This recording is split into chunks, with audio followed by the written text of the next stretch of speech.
Welcome everyone to the fourth Housing Element Roundtable. We'll wait a few minutes and let everyone get gathered. Thanks very much.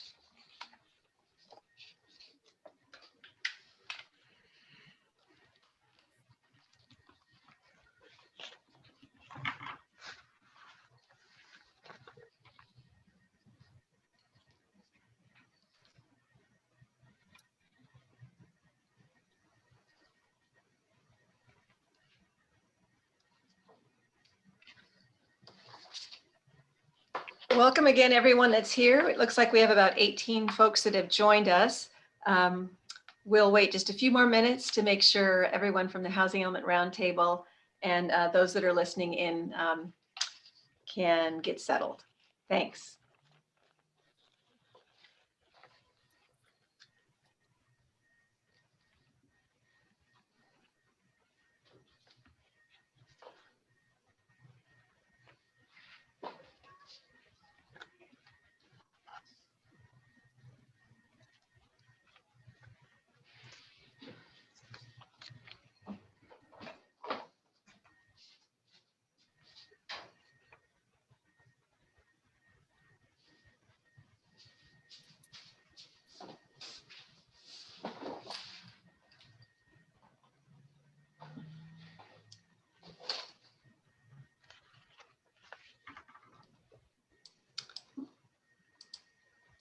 Marguerite and Jerry, are you able to pull in the other roundtable folks? So we can all view. Thank you. Yes.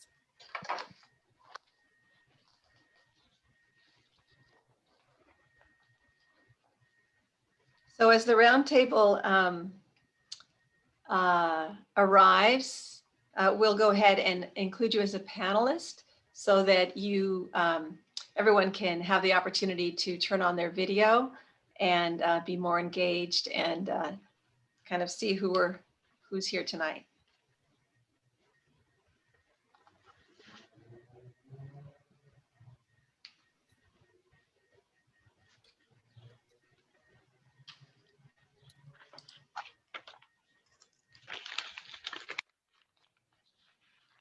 Welcome, Carl. Welcome, Barry. Hi, Melanie. How are you tonight? We're doing pretty good for a Wednesday. Oh, there you go. Yeah. Good to see all you guys. Good to see all of you. Yes, you all as well. Thank you, Melanie. I am back from the wild. Great. How was your trip? New York City. It's good to see you. So we'll give it just one more moment.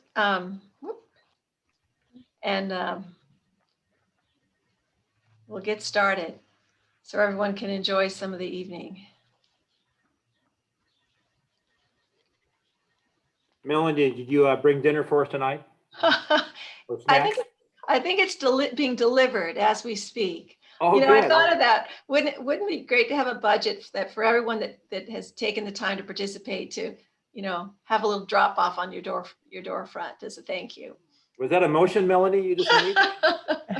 Right. I'm sure there'd be a second on that one, right? Yes, you got it. You got it. Well, I'm enjoying my virtual dinner. It's all good. All right. So I think I'll get started now. Min Tai, our executive director, will likely be joining us shortly. My name is Melanie McCann, as you all know, and I'm happy to welcome everyone to our final four. And I apologize for the fact that we're meeting while the Clippers game is going to be going on shortly. So if anyone wants to put in the chat some updates on the score, we won't take offense to that. So tonight we're here to talk about the portions of the housing element, the existing housing element that deals with special needs, fair housing, and housing assistance. So with that, we're going to briefly go over the basics on how to the Spanish interpretation, and I'm going to hand the meeting over to our one of our new staff helpers on the team, and that'd be Jerry Guevara. Jerry? Thank you, Melanie, and good evening, everyone. So Spanish interpretation is available tonight for this meeting. To access the Spanish interpretation, click on the globe located in your meeting and webinar controls, and then select Spanish. Nilda Anaya will be doing the translations this evening.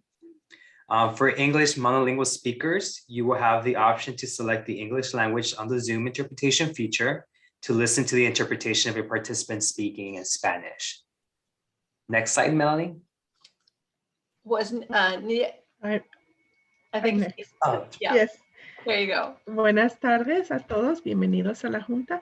Y tenemos la traducción al español disponible.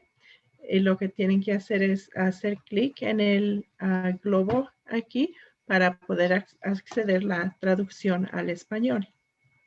Gracias. Okay, I'll go now. Jerry? and then there are two ways to participate via Zoom for this meeting. If you have a comment to make or want the organizer's attention, use the raise hand button, or you can type in the questions using the Q&A box. Okay.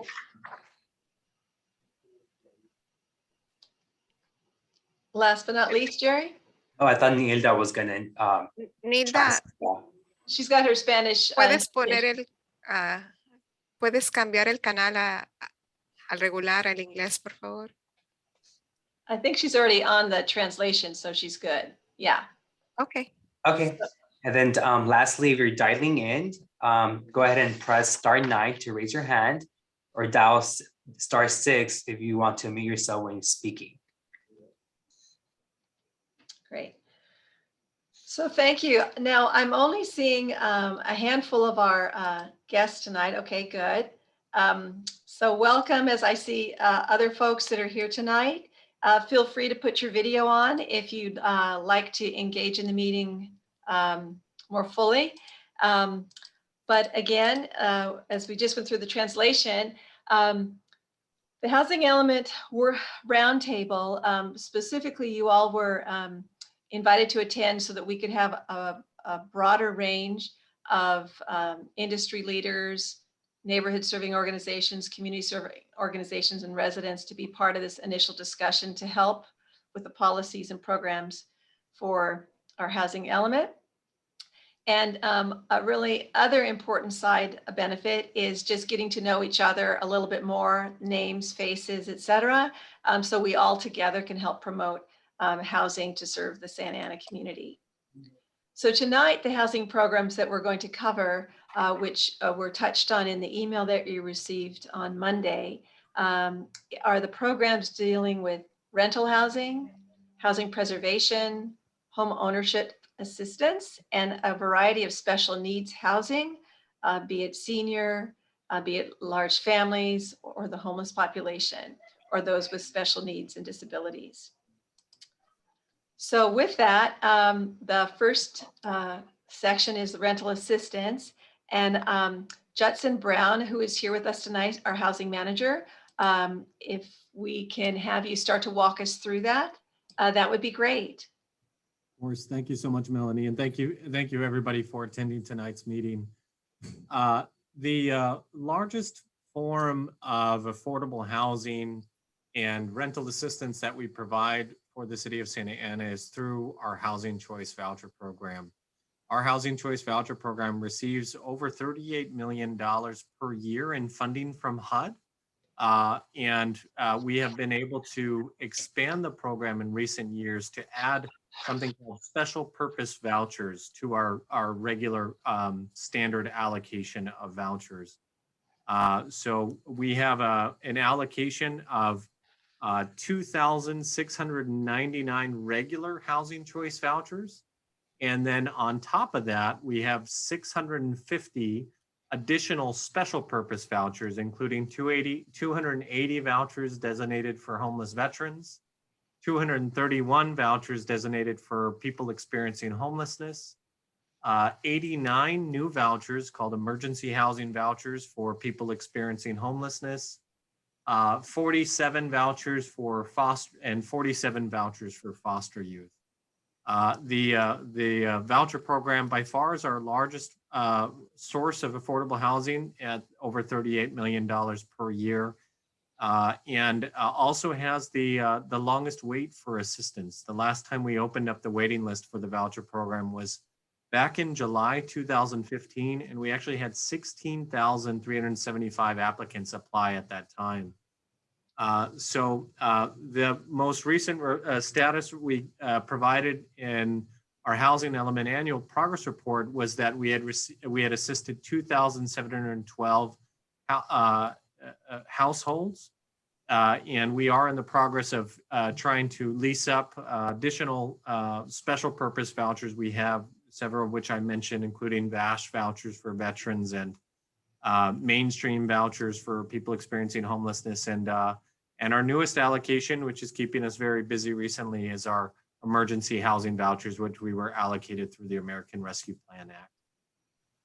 But our motto, our mission statement, not motto, our mission statement as a housing authority is actually to provide housing assistance for the most vulnerable members and individuals in our community, while using our assistance as a platform for those families to attain self-sufficiency and independence from our assistance.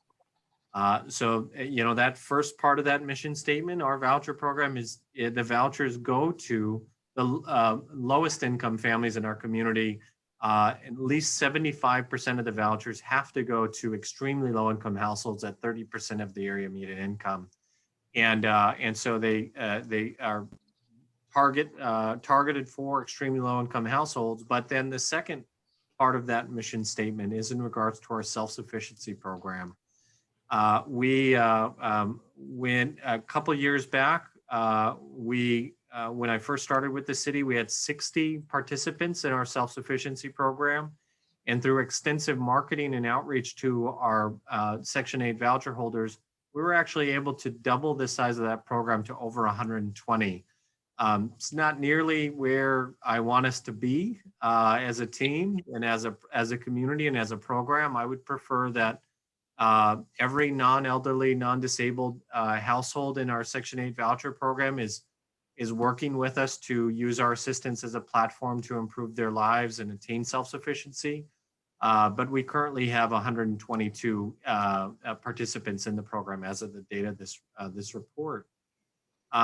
It's not a well-known program, the self-sufficiency program. It doesn't get as much attention, but we're always so excited to read stories of success of families who have graduated from the program. Who are working through the program to obtain self-sufficiency.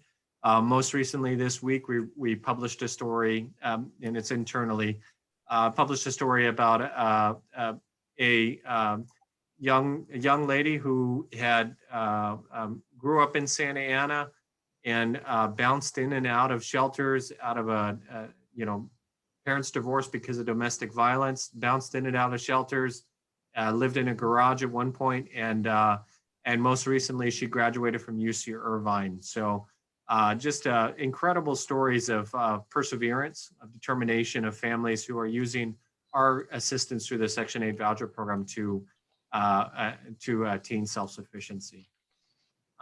In terms of the HOPWA tenant-based rental assistance, our HOPWA funds were actually reallocated to the city of Anaheim back in 2015.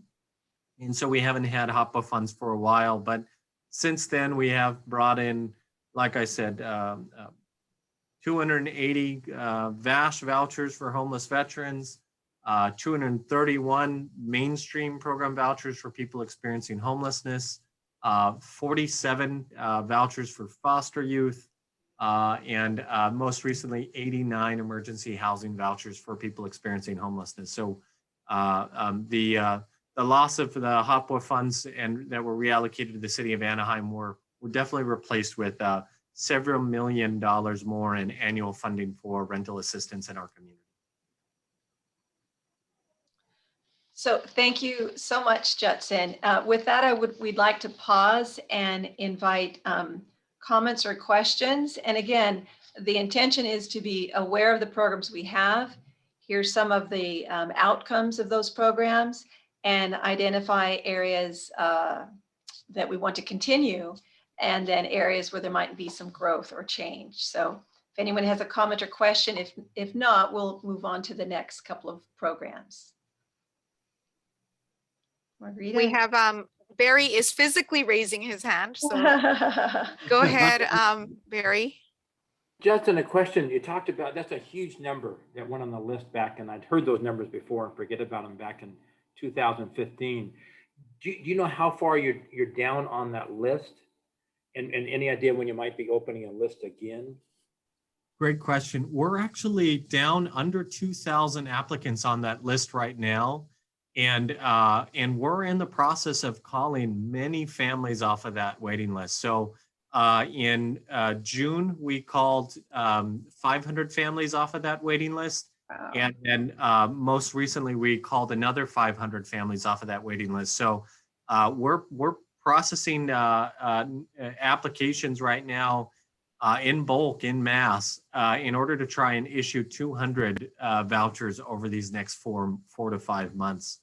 That's great. So, yeah, it's getting down there. Where I think if I had any projection, you know, if I base it on historical experience, right? Our housing authority before 2015, we hadn't opened up our waiting list since 2007. So I would say we're probably looking about 2022 or 2023 when we'll be able to open up our waiting list again. It just shows all of us how great the need is, isn't it, with those numbers? It's just amazing. But thanks for explaining that. Thanks, Judson. Judson, we have a question on the chat from Marianne. Wants to know what does a voucher, housing choice voucher, cover? And Mireya has a follow-up question on how much time does the family have to find a place that takes the Section 8 program? Great question. So Marianne, the question in terms of what does a voucher cover?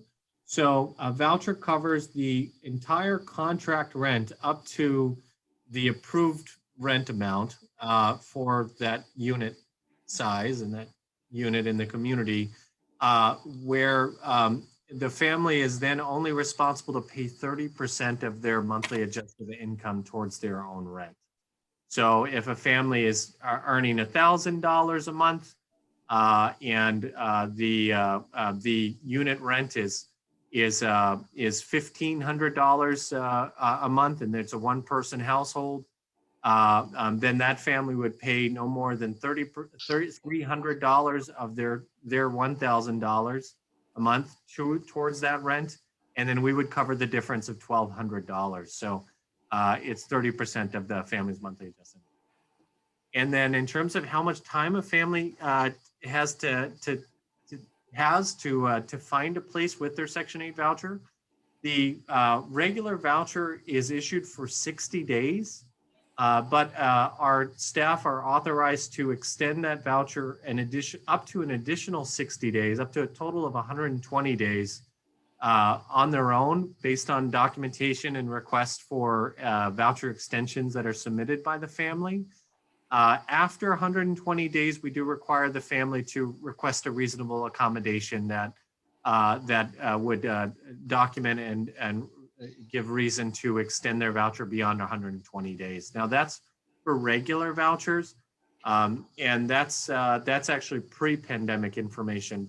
Post-pandemic information, we were giving families really as long as needed to find a unit with their voucher during this pandemic, because it was extremely difficult for families out there searching for a unit in the midst of a global pandemic.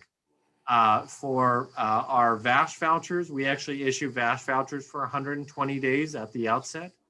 And for our emergency housing vouchers, we'll be issuing those for 120 days as well. Great. Thank you, Judson. Thank you. Is it all right to transition on to the next topic? Great. So the next topic is housing preservation as it relates to preserving at-risk housing and neighborhood stabilization, et cetera. So we'll jump right into that as well. Judson, would you do the honors for just a few minutes, and then I can pick up. I know you have to step out for a short bit, and I can pick up wherever is needed. It may be best, Mel, if you jump to, let me see here. Another slide. Housing, sorry, I'm trying to look at the. Yeah, well, let me jump into it. Sorry, I was trying to find a spot where you can jump to, but Let me Sure. jump into this. I just have to go in 3 minutes to start another workshop for our emergency rental assistance program, and then I'll be right back at 6:05. So anyways, with our preservation of at-risk housing, so we do monitor housing at risk of converting to market rate. What we traditionally see is that most developers and most owners whose units are at risk of converting to market rate will reach out to us and will notify us that they don't want their units to their affordable housing units to be lost, and so there's a reciprocal arrangement there that's beneficial for the city, that we preserve that affordable housing, and beneficial for the owner that they maintain that housing as affordable. So let me give you an example. We have affordable housing units on Minnie Street, called Cornerstone Apartments. It's and Barry, you could actually talk a lot more of the history on this, but back about 2 years ago or 2.5 years ago, the developers tax credit deadline came up at the 15-year tax credit recent period came up, and they approached us to re-syndicate their tax credits, reinvest in the property, and thereby extend the affordability period for 126 units. And so through quite a simple transaction, well, it was a complicated transaction, but quite a simple economic transaction for the city. The city subordinated roughly $9 million in debt in loans that we had for that property. And that allowed the developer to apply for new tax credits to rehab the units again and reinvest in the neighborhood again. And then on the other hand, we were able to lock in an additional 55-year period of affordability for those 126 units. So there's a really reciprocal relationship there. And with properties that other properties that are at risk of converting, we do have we are aware of those properties, and we're monitoring them as they come up. So with that, Judson, I see that it's 5:55 that you need to pull away for just a moment. So would you like me to take it from here till you can return? That sounds great. I'll be right back. Okay, very good. So as Judson was mentioning, I was just looking at the existing housing element, and if anyone's curious, it's a table on page C42. And as Judson said, one of the requirements is to basically monitor all the at-risk projects, and with the date with their potential conversion to out of affordability. And so that's something that the city monitors, and we will be updating as part of the new housing element. With that, I'll move on to number 38 program here, which talks in terms of working with nonprofit partners, which some of you are out there, to acquire or rehabilitate and then deed restrict those rehabilitated multifamily units, so they can be another source for affordable housing for the community. And then the city offers low interest loans, if you will, for the rehab. And it looks as in, at least in 2020, while we had 2 inquiries, there were no actual applications that were received for that program in at least 2020. And some of you may know that cities have been trying to adjust legislation so that we can get some RENA credit for some of those efforts. But to this point, the criteria is so restrictive that cities basically don't have that opportunity. But we keep working to look for those opportunities for rehab and affordability covenants. So the next program relates to what was called a neighborhood stabilization. And so as far as progress on that, the city awarded $960,000 in neighborhood stabilization program funds for the moving forward on the Crossroads at Washington project. And that was the image that you saw the slide before. And it's to include 84 units for extremely low income households and permanent supportive households. And that's the project that we're working closely with the County of Orange as a partnership to make that happen. So if you all don't mind, we can field some questions on these topics, or I can move on to the next topic so that when Judson gets back, he has more details on some of these projects that might be more helpful.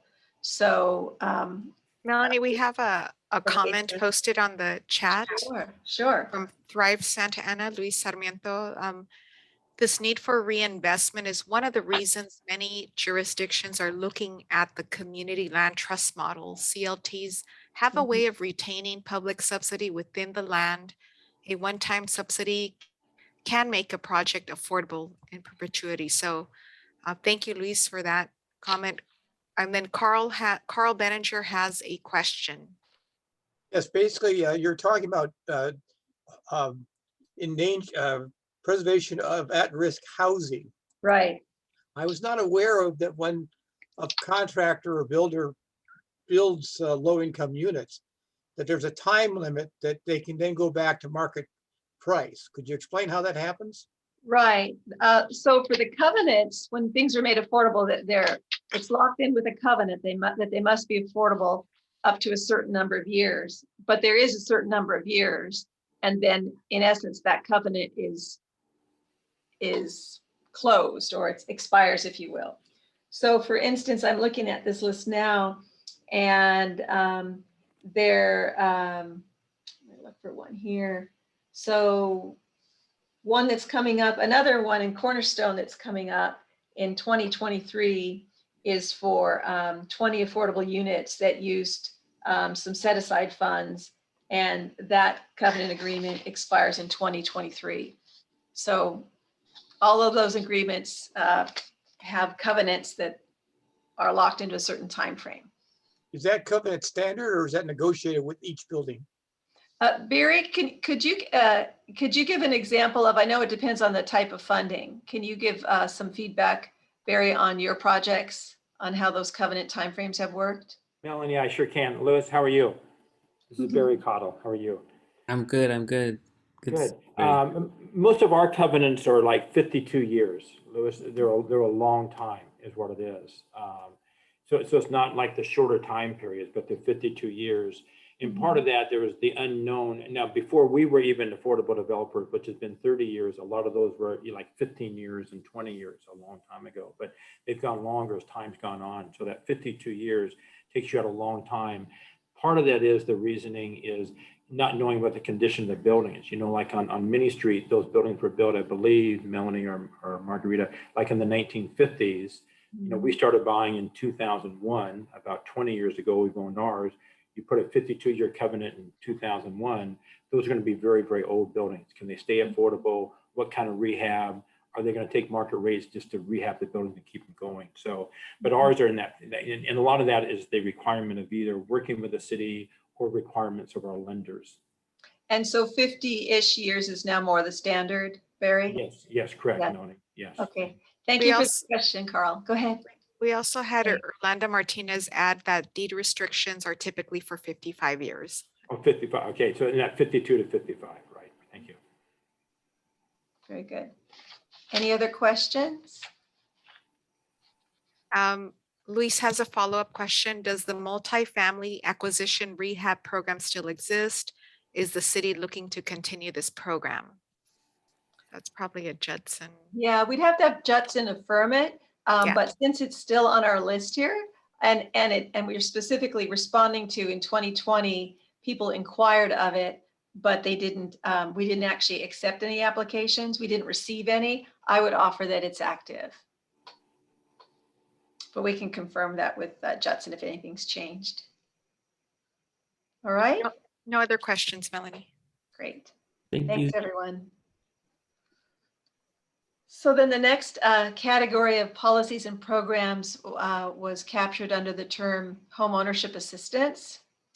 And so we'll start into that. So the down payment assistance.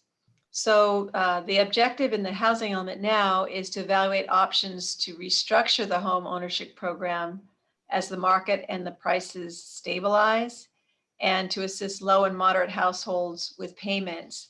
I'm going to hop over to the status part to the right, and we identified that we continue to offer down payment assistance using CBDG and inclusionary housing funds, and that 7 applications were approved in 2020, 5 for moderate income home buyers for purchase, and then there were 8 educational workshops conducted via Zoom, where they had 83 attendants to be trained and prepared for the pursuing home ownership opportunities.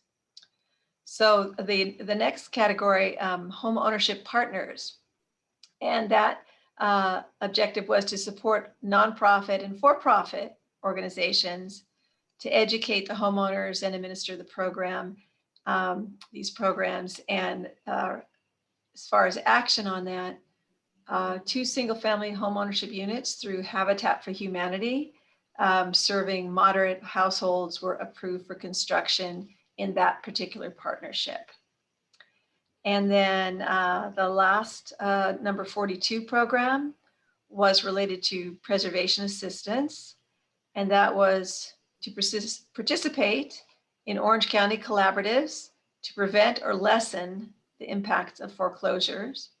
And particularly when the housing element this one was adopted, that was even more, it was in more dire times. And then also to advocate for state and federal legislation to address foreclosures and the lending crisis. So what we had to report out in 2020 was that there was a mobile home rental assistance program for $25,000 that was allocated to assist 23 households, 23 mobile homes. And then Safely Home in Santa Ana program also assisted 278 residents, including children, to be able for staying in their homes. And then the city ongoingly monitors legislation and continues to look for opportunities to advocate for things related to foreclosure impacts and rental increases. So would anyone like to pause and discuss these policies or actions? We have a question on the chat from Commissioner Ramos about the 7 applications that were approved for the down payment assistance program. And the question is, what do you think changed that allowed for the 7 down payment assistance applications to be approved, knowing that in prior years there haven't been any applications like that approved? So maybe that's something that Judson that's a great shed question. some light on. Yes, when Judson comes back, we'll make sure we get clarification on that. We also have hear the answer. Go ahead. We also have a Mills Act question from Dale Helvig. Sure. Is the Mills Act covered under homeowners assistance, or should that be under housing preservation?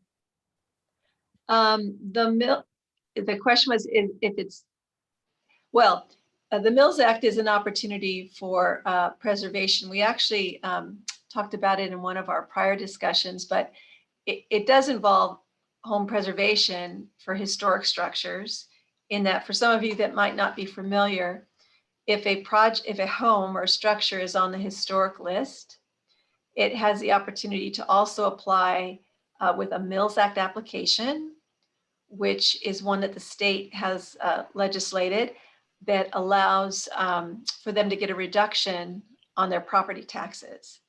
And the intention is that reduction allows a little bit more funding for the maintenance and preservation of historic structures, which one can appreciate takes a little bit more TLC and care to keep it looking good and preserved. Hopefully that answers your question. Any more thoughts? And then is the Mills Act assistance being offered to lower income homes? The Mills Act is offered to citywide for any property that's first you have to be eligible to be placed on the historic list. And once you're on the historic list, it can be anywhere in town at any income level. Thanks, Melanie. And we have one more comment and then a hand raised by Carla Juarez. So Marianne, she's shared that she believes that the down payments can be paid back with no interest over 75 years. Just confirming if that's the case, so we can We'll put that on the list for Judson. So Judson has 3 pending questions, just so we're keeping track. I see 2. I see the one about the 7 applications and then the one about the no interest repayment. And the one prior on the multifamily family acquisition rehab program, just to reconfirm. Oh, just to make sure, Yes, so that's 3. Okay, sounds good. Let's see. Okay, Carla, we see your hand raised. Thank you. My question is, with the money that is allocated for the homeownership assistance, because so many few get approved, does the money go back to the general fund where it gets soaked up by the police department? Or does the money, like the minutes, like the cell phone minutes, go on to the next year? We'll have, of course, that's another good one for Judson. I'm gonna take a stab at that if it doesn't get used, it can get redirected to some other housing program for that year, right? Because it comes from CBDG. Yeah, so yeah, I think that's correct. Just when I used to work in CDA, I know that it's tied to the funding source, Carla. So it's not like the funding from CDBG that's, earmarked for the housing assistant can be like taken and, moved to the general fund to finance police. Like, I think that's probably where the question might be coming from. So it does stick to the funding source and the intent, like Melanie was saying. So it has to be spent on housing, community benefit and affordable housing. Yeah, so as you know, CBDG funds can be used for a number of community services, but I would offer that we'll double check with Judson, but if it's not used for the for assisting for new ownership, then it could be rechanneled to whatever the city's housing priorities are. But we'll double check on that too. Dale, we see your hand raised. Yes, I tried doing it via the chat, but it's kind of hard. I don't type very quickly. On the Mills Act, the question really is, some families have a lower income and may not see paying the fees for Mills Act worthwhile to get on the list. And I believe you have to get on the Mills Act before you get on the historical registry. I may be backwards. It's vice versa. Yeah, you have to get on the list. Yeah, you have to be right. So, but anyway, you have to pay this fee. And so the question really is, these families that have an older home that are paying a higher tax, if they got on Mills Act, they would be able to have a lower tax base, hopefully. And I was wondering if the city is providing any assistance to get some of these other properties on the list that would otherwise be ignored because of the fee structure. So if you have X income, you pay the full amount, you have X minus something, you pay a prorated rate or something that incentivize these people to get on the Mills program. That's a great question and a great idea. At present, City Council set a fee and it doesn't have a sliding scale, but I think that could be an idea for what we'd call an implementation action for the near future, is to look at how we can use some funds to support lower income families or property owners that can't afford the fees. So I think that's an opportunity to see how we could do that. Yeah. Yeah, thank you. Thank you. We have another question in the chat from Commissioner Ramos. When will the 2 single-family homes be built? And is there a pipeline for additional affordable home ownership opportunities?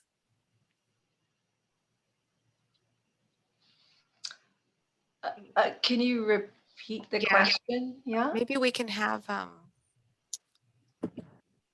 can ask it. Can you yeah, hear go me? ahead. Yes, Thank go you. ahead. Hi, yes, hi everyone. My question is, so I know the status of program number 41. It says that 2 single-family home ownership units will be built. So I'm just wondering what the timeline for that is, and if there is a pipeline for additional opportunities for individuals to be able to purchase affordable homes, or does the city have any plan for that? Great question. Oh, thanks, Justin. Yay. You're back. Sorry, guys. We missed you. We were having some issues with the translations. So thanks so much, Suri, for that question. Habitat for Humanity, their ground lease and their grant agreement were approved by City Council. Gosh, I think it was 3 months ago or so, or 4 months ago. And right now they're in the process of securing their building permit to break ground. And they're working through that process with our planning and building agency and our public works agency. And so they're likely, I think they're likely going to be breaking ground before September as my best estimate in terms of when their building permit will be issued. For future home ownership projects, you bring up a great point. We've had a lot of success with financing and developing rental housing. And we really, as a team, we need to begin focusing, and as a community, I think we need to begin focusing on how we can create more home ownership opportunities. And so in our forthcoming RFP for affordable housing development that we're anticipating to issue by October 1st, we are going to make home ownership projects as a priority, with an added preference. Similar, if you recall, Commissioner Ramos said when we added the extra points for projects that have 75% of their units for extremely low income households, we would add that kind of extra points for projects that are create home ownership opportunities for families. We really think that we need to invest more in those type of projects. Thank you, Judson. Can I follow up on my question that I had put in the chat regarding the down payment assistance? Sure, go. Feel free. So Judson, when you were gone, I had asked staff what they think changed, because Melanie stated that in 2027 applications for the down payment assistance program were approved.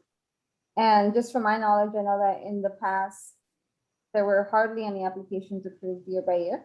So I'm just wondering what changed, or what you all think may have changed, and if that increase in applications that were approved in 2020, is that impacting how the city thinks of this program moving forward, or how much funding is allocated to it, or what the program looks like? Thank you. So this is regarding number 40, Judson, regarding the 7 applications in 2020. Of course, yeah. So great question. So back in March 2018, and this is prior to 2020, right? But back in March 2018, we updated our program guidelines for our down payment assistance program to do a couple things. First, we increased the amount of funding available for low-income families from $40,000 to $80,000. That was a major change. We wanted to make more funds available for low-income families to purchase their first home. And then second, we made the program available for moderate income families by providing $40,000 grants to moderate income families using our inclusionary housing fund. And we allocated, as part of that action, $400,000 of our inclusionary housing funds for down payment assistance. Now that was in March 2018. What I've seen is a general increase in excitement, in knowledge of that program change, of people realizing that they could access $80,000 through the city for down payment assistance or $40,000 for moderate income families, combined with families working to save money to buy their first home. And so the progress has been gradually increasing. If I were to chart it out, it would show, March 2018, like before March 2018, we were maybe approving 1 or 2 a year. After March 2018, maybe 1 or 2 in 2018, but then 2019 jumped up to 4 to 6, and then as you saw in 2020, 8. So we're excited about what's happening, but we also have a need to revisit that update. We want to increase that amount even further for families to qualify for additional assistance, because it aligns with what I was saying previously.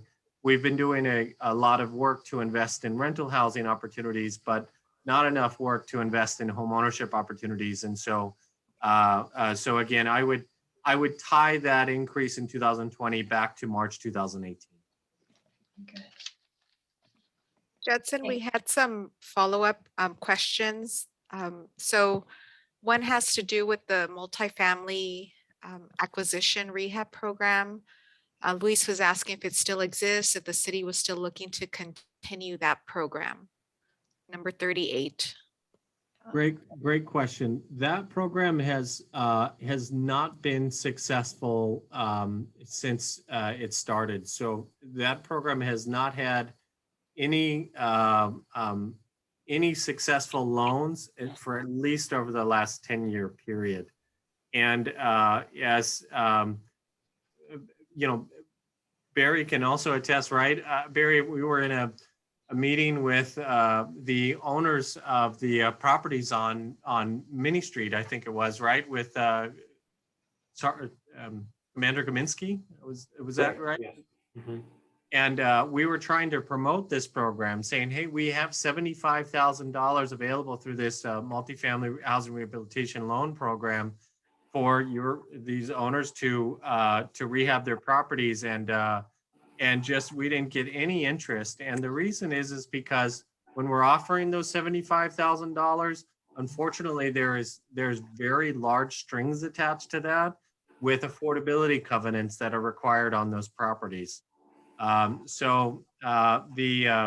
income restrictions required, and rent restrictions required on the units that we're assisting. So the program hasn't been successful. It basically needs to be revisited and restructured so that it is successful. Thank you, Judson. Continuing with some of the questions, Marianne just wanted clarification that the down payments can be paid back with no interest over 75 years. Is that the case? It's not over 75 years. So the program, actually, we have an incentive for high school graduates of Santa Ana that and let me pull it up here. It's called our Santa Ana Student Incentive that for prospective home buyers that graduated from a high school located in Santa Ana, have a four-year college degree, they're eligible for loan forgiveness up to $40,000. And we forgive $10,000 every 5 years up to a 20-year period. But the basic loan for non-Santa Ana High School graduates is that the loans are offered as a deferred loan with a 0% interest rate, and repayment is required at the end of a 45-year term of affordability, not 75 years. Thank you, Judson. We also had Carla Juarez asking previously with regards to funding that does not get used for some of these programs, whether it's the down payment assistance or some on the other chart on the homeownership side. If the funds for that specific program do not get utilized, what happens to that funding? Does it go to more of the housing activities, or could it go back to the general fund? So I mean, we had our thoughts, but we thought we would lean on you to clarify. Yeah, great question. If there's one thing about our housing division, it's that we don't lose funds, and we don't give back any funding anywhere. If it's to the city, we don't give back funds. If we just don't lose funds. So with funds that go unused year to year, so. Say, for example, what you're referring to as is with our CDBG program, if we allocated $500,000 for down payment assistance and rehabilitation programs in fiscal year 2018 or fiscal year 2019, did those funds disappear? No, we still have those funds dedicated for housing, and in fact, it provides us with right now, it provides us with an opportunity to revisit our down payment assistance program with the funds that have been unused over these past couple of years. We're very interested in taking those funds that have been sitting there and relaunching the down payment assistance program to assist as many families as possible. It's a longer term goal because we just have limited capacity right now, and we're in the midst of administering emergency rental assistance. Thanks. So we just have a couple more, Melanie. Comments from Luis Sarmiento. The city needs more Judsons. Really though, the city would do well to hire more housing focused staff, just to add to that comment. And we have Irlanda. Go ahead, Irlanda. Thank you. I guess mine is more of a comment, also a question maybe. This is in regards to the home ownership subject. I was curious about what types of homes the folks in the program are buying, whether it's like a condo, townhome, or if it's single family. And if it is single family, I totally support home ownership. I just think that sometimes single family can lead us to not utilizing land to, to its full extent. And if that's the case, then I wanted to encourage the city to consider other types of home ownership units like townhomes and condos, so that we can maximize the use of the land. And that's it. Thank you, Commissioner Martinez. We have on the chat, Dale Helvig. What income spectrum does the housing element cover? I thought the housing element was part of the city's long-term plan for all housing. It does cover the whole spectrum of housing.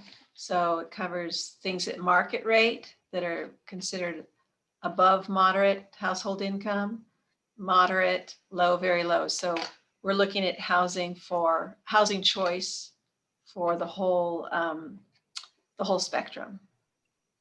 Thank you, Melanie. Dale had a follow-up question. If the city's monitoring the Senate Bill 9 and SB 10, both do not support affordable housing. Judson and I are both on a committee that monitors a variety of housing bills. So is there anything in particular that you wanted to mention about those two bills, Dale? Go ahead, Dale. Yeah, I'm just wondering, Senate Bill 9 and 10, or maybe just 9 today, was going up in front of one of the committees. And, you know, if you're monitoring, you know that the impact that these bills can have on single family residences within any city. So I'm just trying to make sure that the city's aware that these bills could have a very big detrimental impact on our city, especially because of the fact that we're almost all built out. So the only way to handle it would be to go up. And if you can put 10 units on a single family property without changing the parking requirements, then that could really be harmful to the city, I would think. So I'm hoping that we as the city are taking an active role in campaigning to our legislators to make sure that they don't vote in favor of these bills. So thank you for that, Dale. And we also collaborate with adjacent cities to keep on those types of issues. So we'll make sure that we're monitoring the latest activities on it. And you know, from a city perspective, we're always looking to have local control. Yeah, there are definitely a few bills out there that could create some havoc. Margarita, if I may too, go back to Commissioner Martinez's question about the type of homes that are being purchased with our down payment assistance.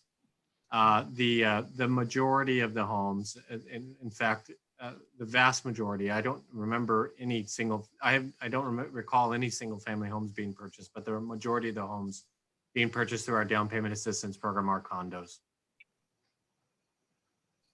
Thank you, Judson. And then we have one comment, and then Cesar Covarrubias has his hand raised. So Luis Sarmiento, his comment regarding the acquisition rehab program, he knows several members of Thrive who've lost their homes that might have benefited from this type of program. So he's very interested, would like to very much learn more about the existing program or be part of the discussions moving forward, Judson. So that's for you. Thank you, Luis. And then go ahead, Cesar. Hi, everybody. Thank you for Hi. the opportunity. Yes, I just wanted to add a little bit to the conversation about making sure that when we're looking at home ownership, we're also being realistic as to what expectations we can have just given the current state of the market, and encouraging the city to continue to look at opportunities at all the income segments.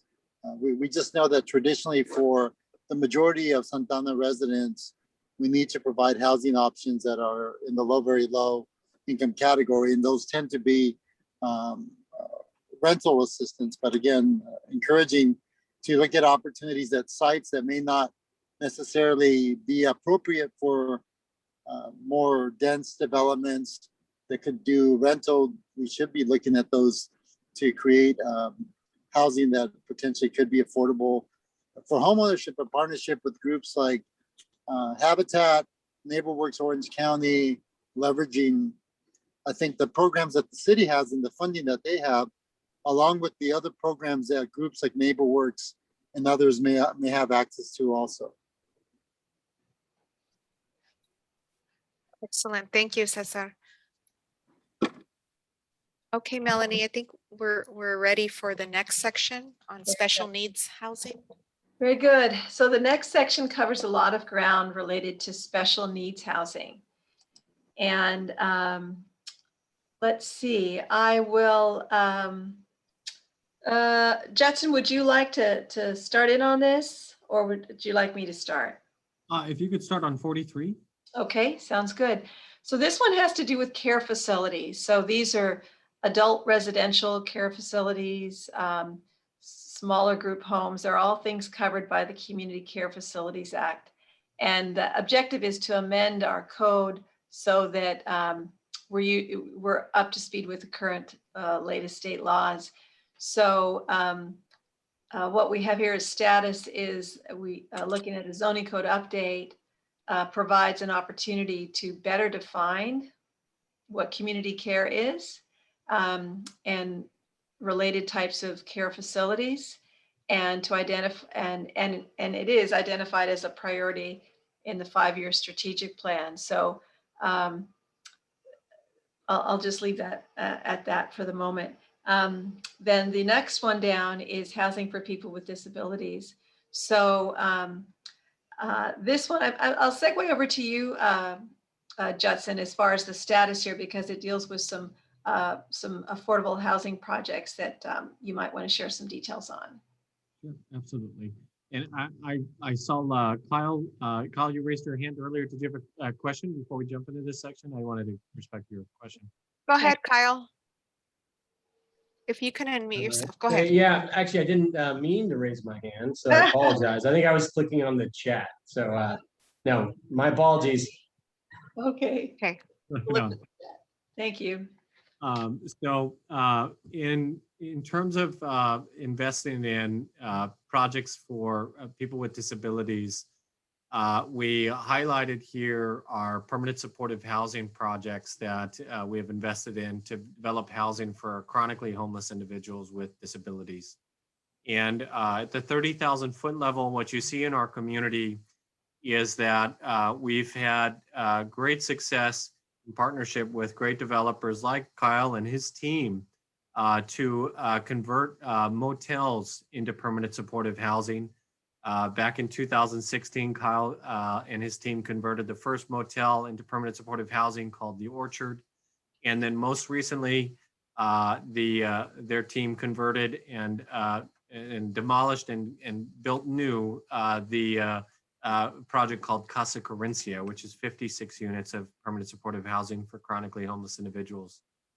Another great project that we're excited about that just broke ground recently is the North Harbor Village project, which is another motel rehabilitation project on Harbor Boulevard. So we've had a lot of success with motel conversions before they really became commonplace across the state through initiatives like Project Home Key, where we have also since then we've been investing in a portion of units of our affordable housing projects for permanent supportive housing.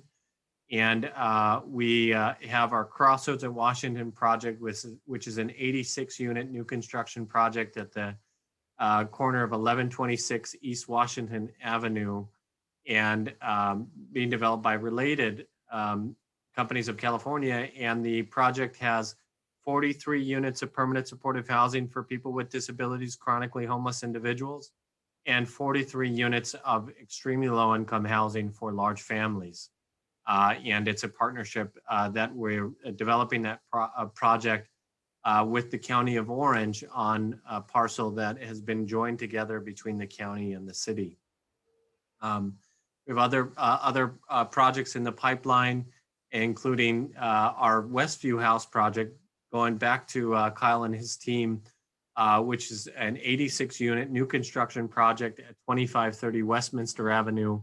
A tremendous project that the Community Development Partners is leading to develop 85 units, of which 75% of the units will be for extremely low income families. And of those 86 units, 26 will be designated for chronically homeless individuals with disabilities. So another great example of the city, how we've gone from investing in 100% permanent supportive housing, motel conversions, to now blending between financing units for extremely low income households and permanent supportive housing for people with disabilities. In terms of accessible housing, I'm going to hand this back off to you, Melanie. Sure. So thanks, Judson. So this is the investigating opportunities to provide incentives and amending the code to encourage accessibility components when we're developing new housing. So, and then implementing what's called a reasonable accommodation ordinance. So that's where if folks have certain disabilities, they can apply for relief from land use or building code requirements, such as width of walkways or widening a driveway to accommodate someone with disabilities, that sort of thing. So we do continue to implement our accessibility requirements that are, periodically the state updates at a state level, and then we as a city incorporate those into our municipal code. And our reasonable accommodation ordinance is available online, and we do process applications every year, and that opportunity is there to assist those that need it. Any questions? We have Melanie, Go ahead. I just wanted to highlight something I forgot to mention under 44. Gina, I forgot to mention FX residences, and you were going to call me out on it for sure. So under Gina's leadership, we have an amazing new project called FX Residences, with 17 units of permanent supportive housing being developed by Homemade Orange County in partnership with Mercy House. And that's a 17 units for chronically homeless individuals, made possible through the leadership of Homemade Orange County. Sorry about that, Gina. Thanks, Judson. Thanks for covering all the bases. We're really fortunate to have all these great partners in Santa Ana. Was there another question? We had two hands raised. Commissioner Ramos.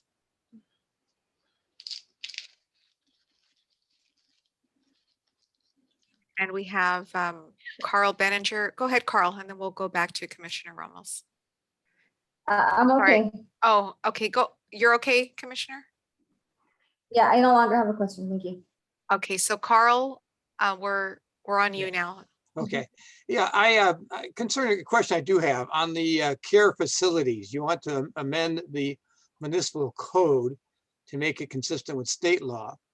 Does that mean it's going to be easier for these community care facilities to go into neighborhoods? Sorry. My answer would be no. One type of community care facility, for instance, is also having small child care facilities in single family homes. And so as example, the state just adjusted that number so that the cities have to allow what they call a little bit larger family home childcare, up to, I want to say it's 14 children, including their own children, versus in the past it was lower. So we would be updating the zoning code to adjust to the state in that fashion. Currently, for adult residential facilities, which are a type that sometimes can be controversial, if you will, the state requirements have not changed for that. They're still supposed to be 300 feet apart, and they have to be 6 or less. So it would be just to clarify some definitions, Okay. et cetera. Fine, good. This is really kind of more for Jensen. The next question. We're seeing a lot of publicity on these mini buildings or one-room places up in LA. Is any of that coming to Santa Ana? Thank you so much, Carl. That has never been something we've been interested in. Our philosophy that we promulgate here under City Council leadership is that when you drive by one of our affordable housing projects, that you wouldn't even realize that it was a project that was an affordable housing community, that it would be the kind of place that you would want your mom or dad to live in, your family to live in, your own family to live in, or you would want to live in it. So it's those single family, what are they called? Oh gosh, tiny homes, tiny homes. Yes. We think we don't think it's a good use of space. We don't think it's an efficient use of space. It's an efficient use of land, available land, and that's coming from someone who I've invested in tiny homes in Dallas, and was a part of a project there that I look back on fondly, but it's not something that we're interested in financing here in the city. We have a question from Commissioner Ramos. Go ahead. Thank you. Yes, I just, the comment that was made, or question that was made by Carl, just reminded me that, or it made me want to say that as we look at the zoning code, I just want to remind us that when, I know the city is considering an ordinance that would ban boarding houses, and to do that, it's looking at not allowing over X number of leases at a residence. And I know that has mainly, the part of that has been because there have been neighborhood associations that have concerns with care facilities appearing in their neighborhoods. And I just want to remind the city that as we consider those type of ordinances, that we also remember how it's going to affect other populations in Santa Ana with special needs, specifically those that are very low income and that have to resort to renting a room to be able to have housing. So I just thought that that needed to be said. Thank you. Thank you, Commissioner. No other questions, Melanie, so we can continue. Very good. All right. So the next topic is housing for people who are without housing and homeless. So, as Judson can elaborate, and I'm sure you're aware that the city's provided funding for the provision of emergency shelters, transitional housing, permanent supportive, as you've heard earlier. And we've collaborated with partners to also work to have appropriate management and operation plans, so these shelters are good neighbors. And so I'm going to shift over to the right here on the status. And Justin, you can, if you would, jump in at any point if you've got some newer information. But the new, as we're calling it, Yale Transitional Center provides for up to 425 individuals.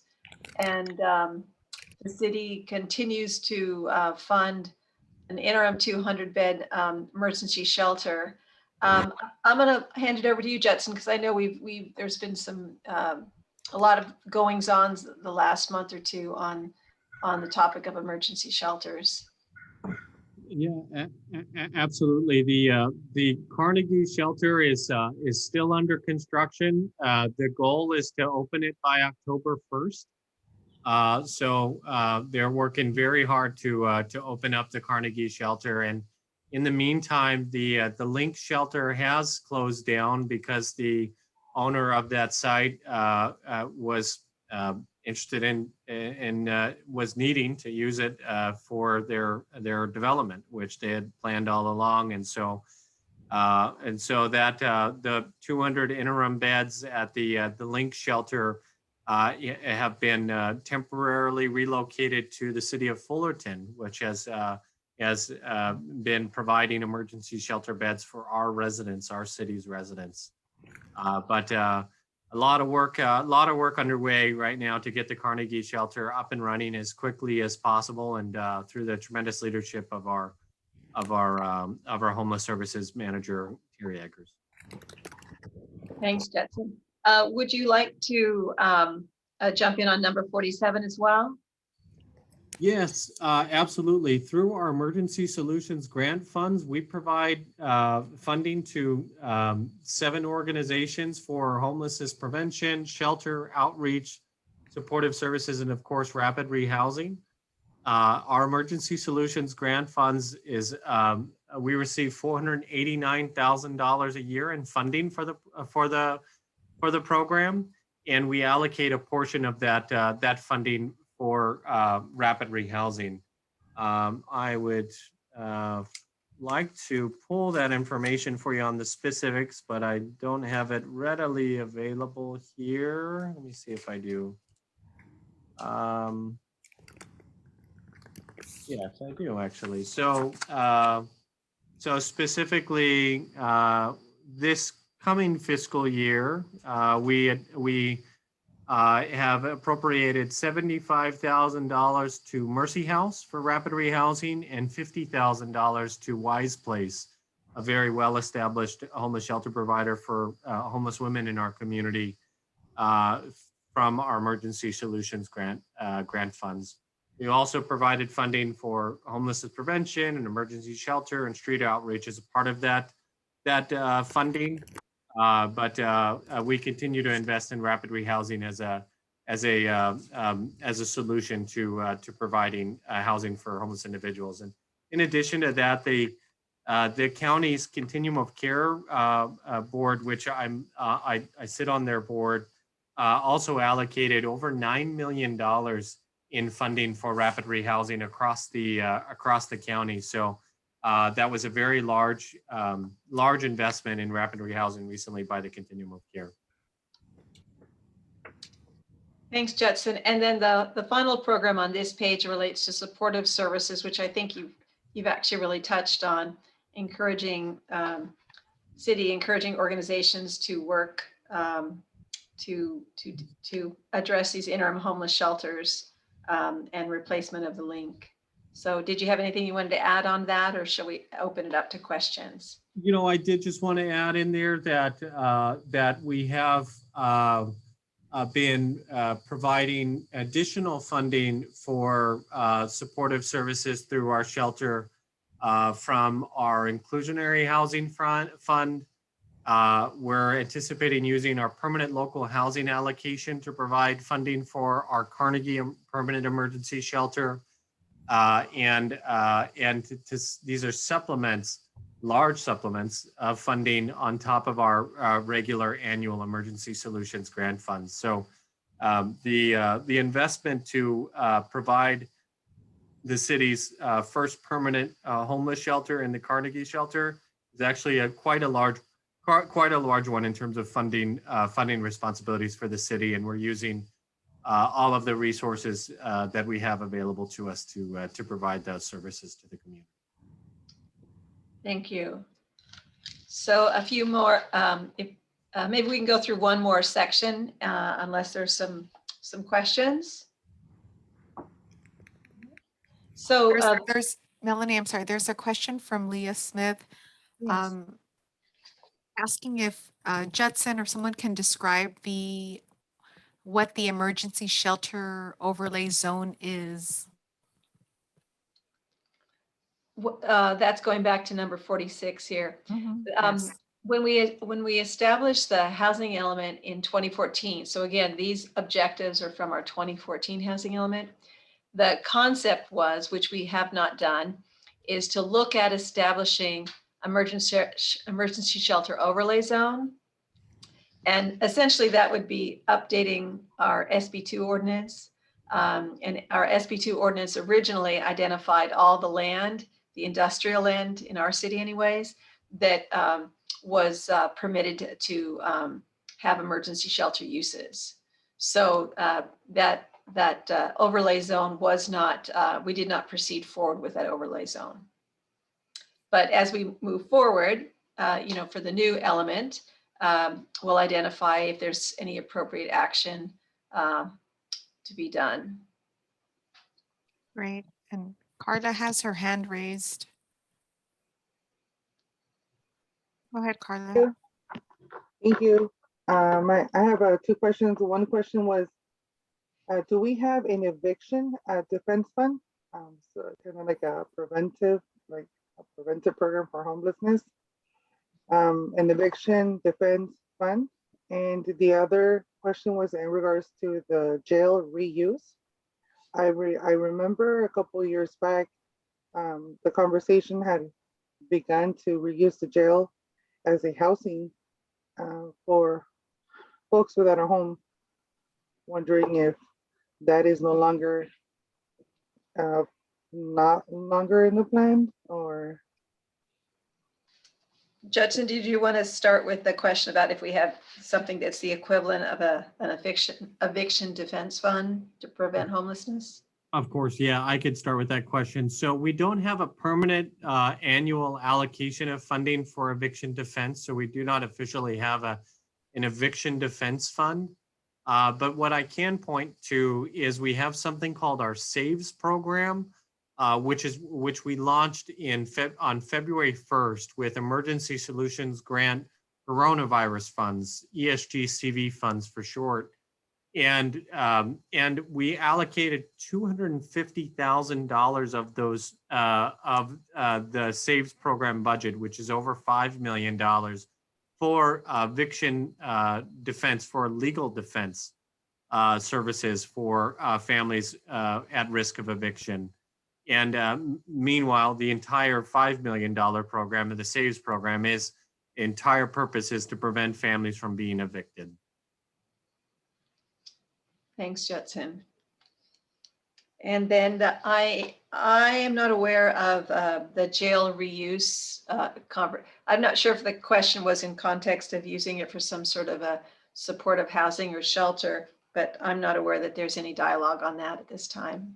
Yeah, I think if I recall, the jail reuse study went to City Council. What was it? Maybe 2 years ago or 3 years ago, Eleni and Margarita, right? And Yes. and the option about using it as an emergency shelter wasn't taken up by City Council. Correct. Do we have any more questions, or shall I?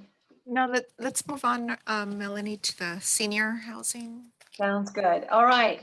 Senior housing. So program number 49 in our existing housing element talks in terms of trying to continue to offer development incentives and density bonuses to encourage or incentivize senior housing.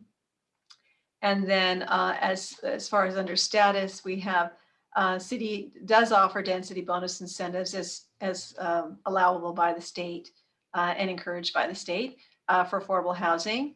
And we have had recently a healthy amount of senior housing developed. And also the city approved a density bonus agreement for 19 affordable units that I assumably are related to senior housing. So go ahead. Actually, yeah, sorry, jumping in here. That density bonus agreement that we reference in this section wasn't related to housing for seniors. We apologize for that any confusion there. But what I do want to build on is that first statement that we offer density bonus incentives for affordable housing for seniors. If you're driving on the 55 or you're on the First Street heading towards Tustin and First Street, you'll see on your right side a very, very large project called Metro East Senior Apartments. Metro East Senior Apartments is 418 units of affordable housing for seniors, one of the largest affordable housing projects that the city has ever, I think, ever had. The project was made possible through density bonus incentives that were made possible through the state density bonus law and the city's density bonus ordinance. Again, it's one of the largest senior projects that the city has ever had, and it's 418 units for senior citizens. Right next door to that, under construction, and is another project that's 552 units of affordable housing for families. But that project you see that's recently completed on the corner of First and Tustin is called Metro East Senior Apartments. That was made possible through density bonus incentives. Thanks for clarifying that, Judson. On the program number 50, it's similar to the one above, but I wanted to acknowledge that its title is Senior Life Care Facilities. And one of the projects that's actually, I think it's just recently completed, it's near just east of Main Place Mall in Town and Country housing, and it's got a continuum of care there. And the one facility that's just been constructed just north of Santiago Park is a memory care facility for seniors, et cetera. So wanted to acknowledge that. And then number 51 here regarding just generally senior services, it's supporting the distribution of food and similar assistance to at our senior facilities. And while our senior centers unfortunately were closed in March of 2020 following the COVID restrictions, meal distribution was still continued through our senior centers. And then we're continuing to look at best practices for things like house sharing with seniors and anything else to improve the life and affordability for seniors to enjoy their life successfully. Any more questions on this in this category? We do have a question from Commissioner Martinez. Considering that Santa Ana has a pretty young population, do we anticipate more need for senior units? And if not, is there a way to instead give bonuses for larger family units, i.e. 3, 4, 5 beds per unit? Well, that's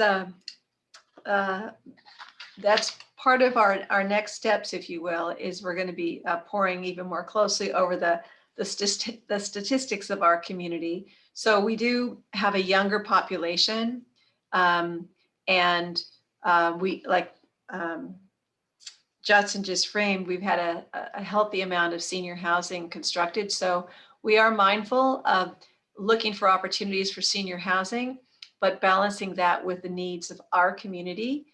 So we will be looking at what should be the proper balance of incentivizing additional senior housing versus other special needs like large families. Judson, would you have anything to add to that? Yeah, I would address the second part of the question in terms of giving bonuses for large family units. Mm-hmm. When it comes down to state density bonus law and implementing state density bonus law and our own density bonus ordinance, we don't really have very much control over the type of unit that's being developed. So when we are able to encourage or discuss the type of unit being developed by the developer, we always communicate that our city's need is for large family units, and if it's an affordable housing project, for large family units for extremely low income households. But the law doesn't give us explicit authority to dictate, for this type of project we can provide these type of bonuses, and for this type of project we can provide these type of bonuses. It's really blind in that respect. Right. Cesar, if you're still if you're open on the call, I know your organization does a lot of outreach and interaction with other cities. Have you heard of any other city that has done something unique as far as augmenting their density bonus program to provide bonuses or incentives for large family units? I don't think he's there. I think he's paused. Well, that's yeah. Oh, Barry's got his hand up. Maybe he's got a thought on it. I would just comment on what Justin just said. Yeah, there's not the requirements to do it, but as he mentioned, in conversations and showing the need, we've done some projects in the past with the city. Over on Harbor and Hazard is a community with all 3-bedroom units. Mm-hmm. Over by the water tower and up over by our Worsham Mini community, we have units with 4 bedrooms. Mm-hmm. By the water tower, we even have, Justin, is it 2? I kind of forget now, 2 units that have 5 bedrooms. So, wow. And it really just came out of those conversations Justin's talking about. There was a need, there was a demand. We were able to incorporate those in our project. So I think it's done that way is what it's been. Right. Well, we'll hopefully continue to work with nonprofit developers like yourself to make those large families accommodated. Any more questions? There are 2 comments, and they do segue into housing for families. Perfect. So as we're transitioning to that one, I'll just read out the first question from Commissioner Ramos. Will the upcoming RFP prioritize larger family units? Great question, Commissioner Ramos. So the upcoming RFP will maintain the same language that was from the RFP that we issued in 2019 2019 that you approved as the chair of our housing commission at the time. And that RFP had a preference for extremely low income units for large families. Thank you, Judson. And we have Luis Sarmiento. He dropped off the call for a moment, but he has a comment to share regarding the tiny homes, that question that was brought up earlier. The benefit of tiny homes is that they are very inexpensive to build.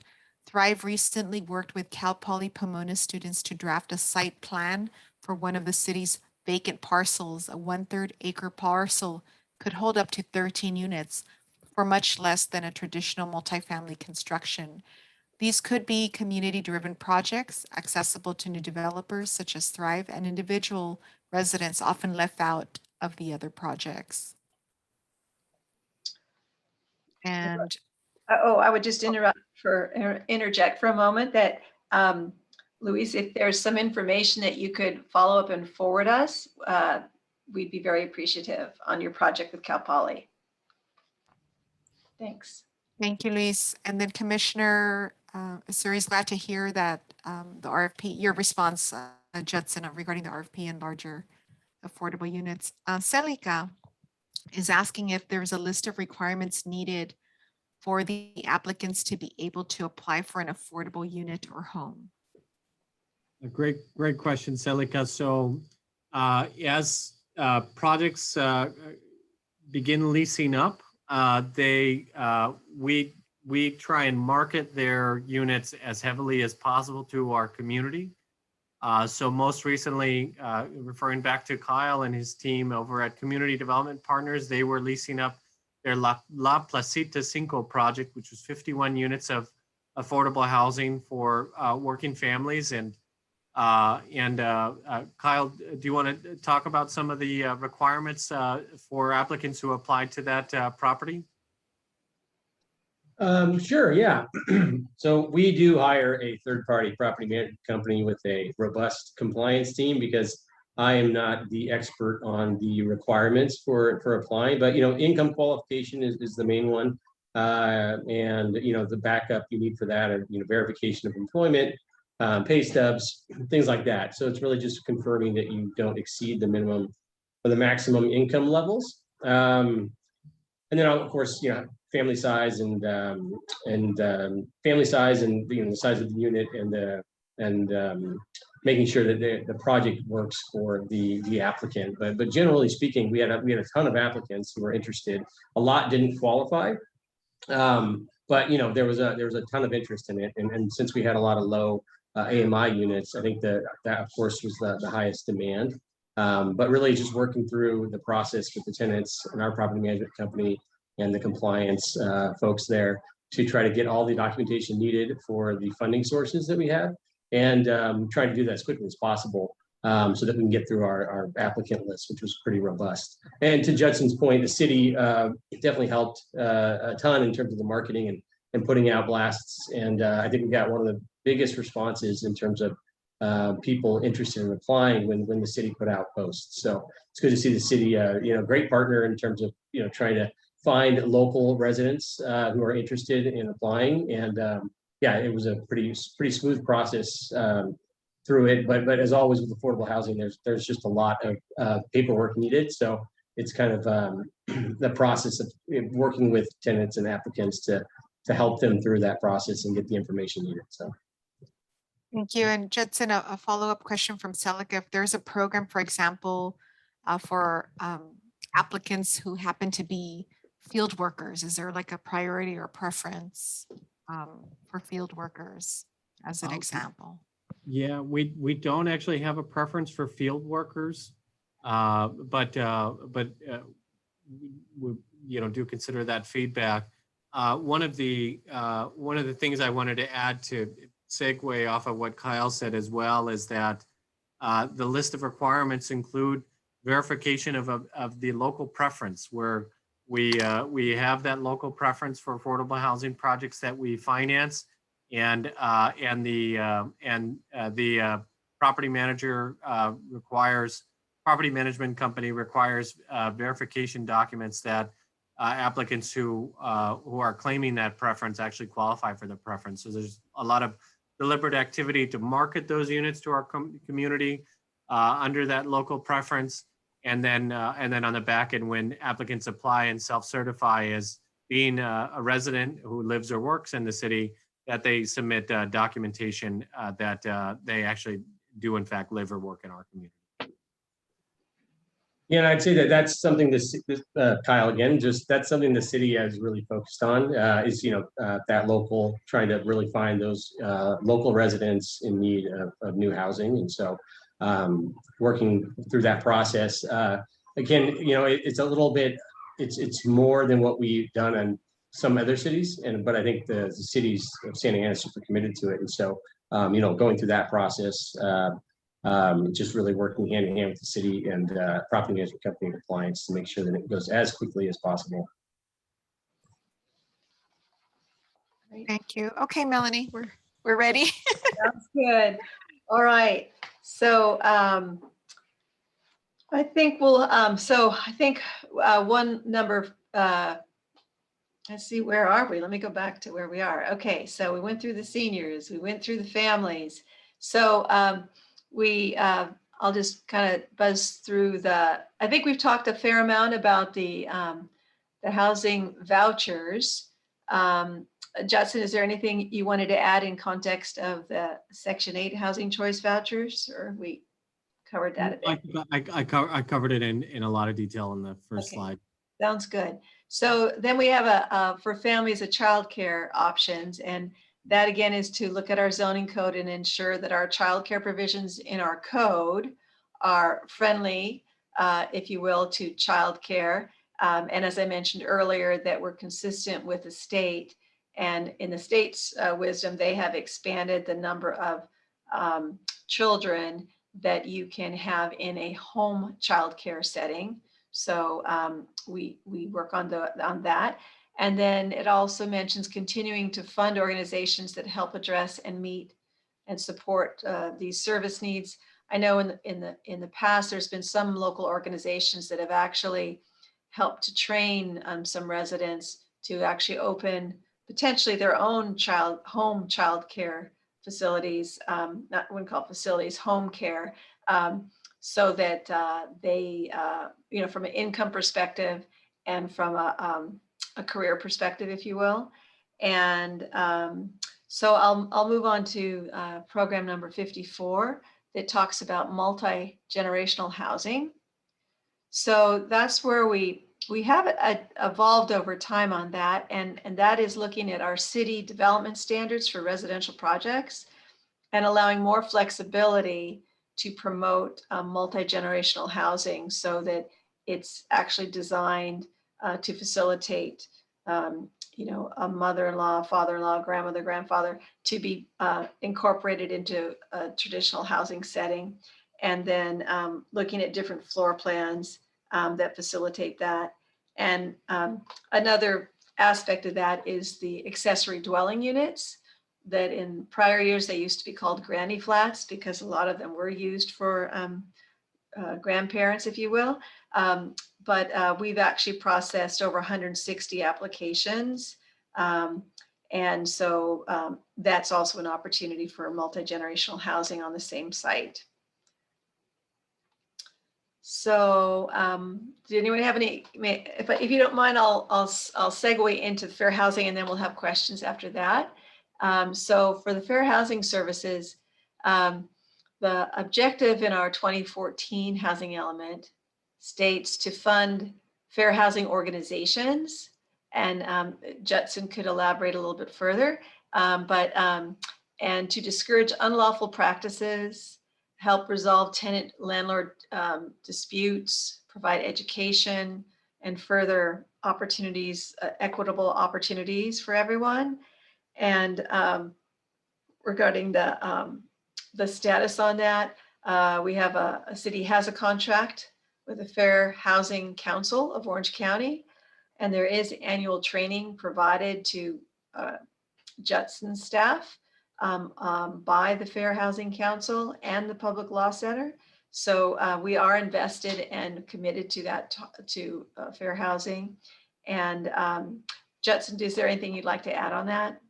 Yeah, just I want to mention that it's a $60,000 a year contract that we have with the Fair Housing Council of Orange County. And what's unique about that $60,000 in terms of relative to how some other cities invest in fair housing opportunities and fair housing education for their communities is that $60,000 actually comes from the funds we are allocated to administer our own CDBG program. So we use our own funds that would typically pay for city staffing services, administer the grant, to actually pay for those services through the Fair Housing Council. Very good. Great. Then last but not least, we worked with a number of community advocates, and we have an objective in the existing element that talks about conducting educational efforts in concert with these same stakeholders about secondhand smoke, and pursue the idea of preparing a smoke-free ordinance in multifamily units in Santa Ana.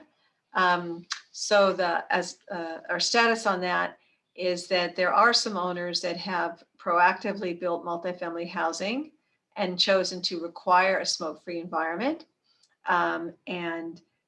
Conversations continue to see what might be appropriate in the future for smoke-free legislation for Santa Ana as it relates to multifamily. As those of you might appreciate, in a multifamily environment, if the person next to you is doing a lot of smoking, it's really hard to not have that permeate into adjacent units. So that's something that I imagine that we'll continue to have on the radar for our upcoming revised element. So with that, does anyone have any questions or comments? Kyle, I know your hand was raised earlier. Okay, you were just saying hi. Okay. I'm just saying hi to everybody. That's it. All right, awesome. Hi. Okay, so Dale Helvig, and he says this is his final question. Has the city looked at the process of using 3D software to actually build homes? It's substantially reduced the building cost and therefore reduces the cost to the buyer. So he's also referenced an article about the 3D printed homes for sale. So any thoughts, Judson? Dale, I love the question, but the city we don't actually build homes. We don't build homes. So we finance the development of homes being developed. So I haven't met any developers using that 3D software to develop home ownership opportunities, but I'll take a look at that video for sure, that article that you sent. Right, I will as well. And I'd say just real quick, I think, there's a lot of, we're always trying to find the new technology or approach to housing to reduce costs, especially like right now as construction costs are going insanely through the roof. And, shipping containers, cross-laminated timber, things like this. I think it's always, it takes a few of those projects to get done before the trades and subcontractors and everybody are comfortable enough, and investors and lenders are comfortable enough going forward with one. So I think that's probably the same with the 3D, printing approach for housing. You just needs that, more of them need to get done and attempted. So looks like Carl has his hand up. Thanks, Kyle. Okay. Can you unmute yourself, Carl? There we go. Please? Yes. Okay. Kyle, you bring up a very good thing, and this does affect housing. Wood has gone through the roof. 4x8 sheets have gone from $15 to $62. Steel's gone up. Is this a temporary bump, or is this going to influence higher construction costs? I mean, we're seeing it now in estimates for projects across the board, the increase in construction costs, lumber being one of the main culprits there. I think, it's pent up demand, post-COVID, there's lots of projects moving forward. I think there's a lot of things that are causing it, but lumber prices have started to drop already. We haven't seen that a big reduction from the original estimates in the market yet, but we're expecting to. So I think it's a blip. I think it'll it's going to affect some projects based on your timing, and hopefully though they come down and we get to back to where we were in construction costs. But in my short history working in this field, construction costs seem to always creep up. And so this one that dramatically happened, and we're hoping it slows down a little bit here as we get out of COVID and everyone kind of gets caught up and the bottleneck is diminished. But yeah, we're definitely seeing a massive increase on estimates for projects right now.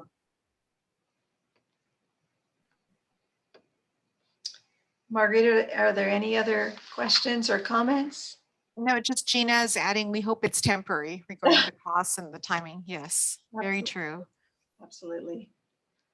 Well, very good. So it is about almost 7:20, so I want to be respectful of everyone's time.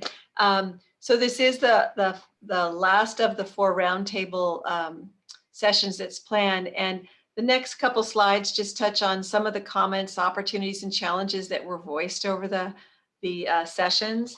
And so one had to do with the housing rehabilitation program on the early session, that's an opportunity to make that more effective. That one was targeted for, I think, mostly single family.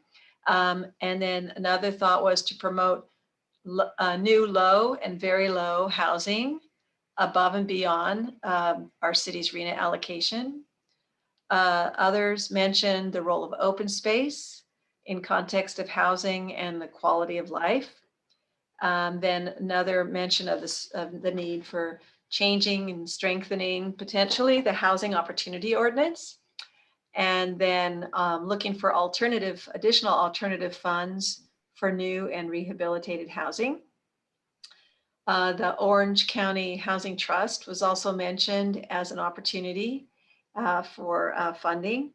The need for homeless prevention, and that the importance of moving towards community-driven programs.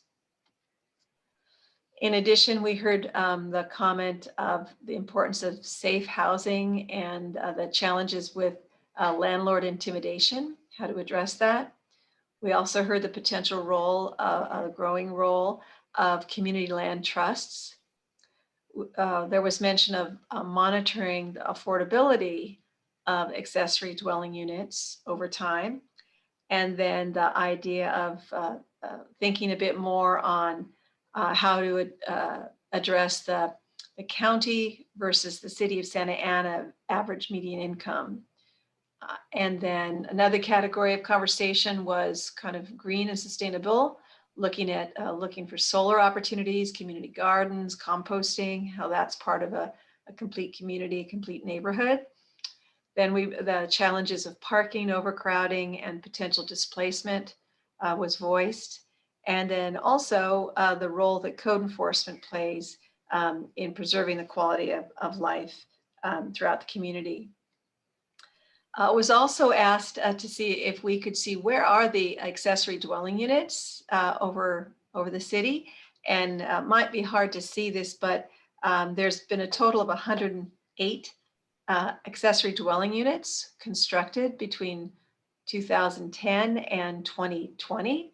And the ones, if you can see the colors, the ones that are in green and the ones that are in blue, the darker, more vibrant green and blue, those equate to, in 2019, we had 30 accessory dwelling units constructed. And in 2020, we had 41, as opposed to in the early years where, 2010 it was 2, 2012 it was 2. So you can see geographically where the accessory dwelling units are. And as I mentioned, it's a total of 108 ADUs through 2020. So this is a bit how we started. We asked the roundtable representatives to voice what housing meant to them. And as you're familiar with these kind of word maps, the ones that are larger are the ones that we heard a little bit more. So housing meaning stability, housing meaning an opportunity, it being community, it being security.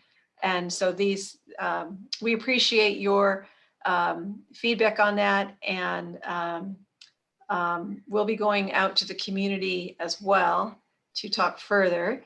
And so with that, our next steps in all of this is to affirm our community outreach campaign, if you will, to confirm how we'll roll out getting participation on a housing survey, which we're targeting for August, so next month, and as well to have a community-wide open house in August to in person to engage the community. And then we'll be looking as well for other opportunities for pop-ups, be it a movie night or some other events, maybe through Parks and Recreation or others that we can get feedback and encourage survey participation. And then with that, we're targeting for, again, fall to get our draft elements out, get to Planning Commission, and work on those adoption dates. So we'll keep working on that. And so I just wanted to, of course, thank everyone for their time, for their sincere comments, their questions, everything. And that we will definitely be keeping you in touch. We will be emailing you with whatever the next step is. And with that, I just wanted to thank you for sharing your evening with us. And again, we'll, as soon as there's any type of a draft, any type of a community engagement opportunity, or when the survey is released, you'll be the first to know. So with that, Marguerite, is there any final questions or comments? Commissioner Ramos appreciates and thanks for creating the map of the ADU distribution around the city. Marianne's very thankful for the amazing opportunity for learning and sharing. Commissioner Martinez, we talked about staff reaching out to some organizations for the goals and policies. Can we expect folks to hear from the city? And Celica appreciates being invited to participate as well. Very good. Yeah, and one more thing to add for all of you that are with us tonight. We really would like to work with you to, as appropriate, through your organizations and your circles to get the word out for surveys. And we will look for the opportunity to follow up with the organizations that you just were referencing to get some more one-on-one conversations going as well. Any other questions or comments? I think I would just add to that, Melanie, that when we, that the survey will go out, is going to go out citywide, right? Right, Melanie? Yes. But when we have the public review of the draft elements, we really appreciate your time to review them, right? To give us your feedback, meet with us, call us, talk to us. If we see the need to reconvene the committee, so the roundtable, so that we could all review these comments together, and really appreciate your time taken on the following that survey process, following this process to give us your feedback, so that we could present the best document possible for our city council's consideration. Great. Thank you, Judson. All right, everyone. We look forward to our next conversation and your involvement in the future. So thanks very much. Thanks, Melanie, for the staff being so organized also. You made it a pleasure. Thank you. Oh, very good. Have a good rest of the evening in summer. Bye. Good night, everyone. Good night.